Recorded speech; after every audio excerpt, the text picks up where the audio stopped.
Welcome to I Trust in God's Plans. This is a space for faith, reflection, and hope.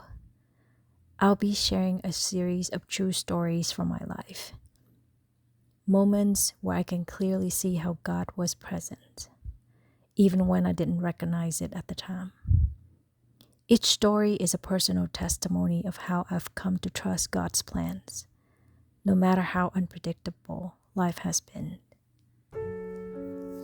This is part 3 of the Disappearance series, the final episode, The Miracle That Brought Me Home.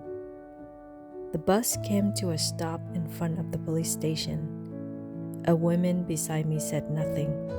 She simply got off. Moments later, a policeman boarded the bus and told us to follow him. At the station, both my kidnapper and I were questioned. She claimed that she was my aunt, but I told them that she wasn't. They let us go. But as we walked toward the bus stop, another officer saw me. As it turned out, he was the captain. His name was Ju. He ordered us to return to the station. This time, my kidnapper and I were placed in separate interrogation rooms. On the third day, she confessed to kidnapping me. I never saw her again. During my stay, the officers took turns looking after me. They treated my wounds with care. Captain Chu took me everywhere. I was safe, but I still did not speak. One morning, Captain Chu took me to his friend's house. He needed her to watch over me for a few hours while he was attending nearby meetings. She gently began asking me questions like, "What's your name? Who are your parents? Where do you live?" And for the first time, I spoke. I told her my nickname was Dinu. I gave her my parents' names, my address, even names of my cousins. A few days after that visit, one of the officers told me that my parents were coming to get me. As it turned out, Captain Chu's friend had taken the information I shared with her and managed to find my parents in Ho Chi Minh City.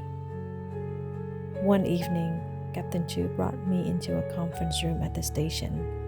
Suddenly, I heard a voice call out, "Dinu, mẹ nè." That means, "Dinu, it's mom." I looked up. It was my mother calling my name. I ran to her, and everyone in the room cried. I later learned that I was about 240 kilometers away from home. My kidnapper had planned to sell me at the border. If we had made it there, I would have disappeared. But God intervened. I truly believe He used my voice to lead me home. How could a 4-year-old remember, let alone communicate, the names, the address, the details that mattered? And how could a stranger know how to listen, to help, and to act? It wasn't just coincidence. It was God's hands at work, guiding, protecting, and speaking through me when I didn't even fully understand what was happening. God gave me the words, He softened the hearts, and He made a way through the impossible to bring me back to my family. Thank you for watching. If you ever wonder whether God is working behind the scenes, I hope my story encourages you to believe that He truly is. I look forward to seeing you in the next series, where I will share about the first time I ever spoke to God and how He faithfully responded to my prayers. Until then, may you always experience the peace and grace of His presence. In Jesus' name I pray, amen.